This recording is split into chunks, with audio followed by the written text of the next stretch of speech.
আসো আসো, এখানে দাঁড়া। এমা, এটা কে? এটা কে মানে কি? আমি নতুন বিয়ে করে নিয়ে এসেছি।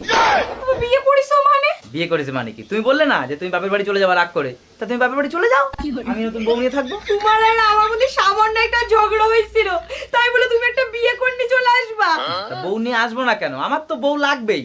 আমার কাপড় কাচার জন্য বউ লাগবে, আমার ঘর সামলানোর জন্য বউ লাগবে, আমার ভাত রান্না করে দেওয়ার জন্য বউ লাগবে, তাই বিয়ে করে নিয়ে এসেছি। তো তোমার সাথে আমি যতবার ঝগড়া করবো তুমি কি একটা করে বিয়ে করবা? হ্যাঁ, তুমি যেমন ঝগড়া করেছো বলে নতুন বউ নিয়ে এসেছি, যেদিন ও আমার সঙ্গে ঝগড়া করবে আর একটা নতুন বিয়ে করবো।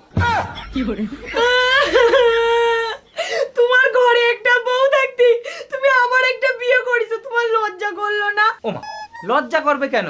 আমি তো জামা প্যান্ট পরেই বিয়েটা করেছি। তুমি একটা কাজ করো, তুমি এটা বাড়ি দিয়ে আসো, আমি আর সতীনী সংসার করতে পারবো না। আর তাই বললে কি হয়? আমি ওর বিয়ে করে নিয়েছি, এখন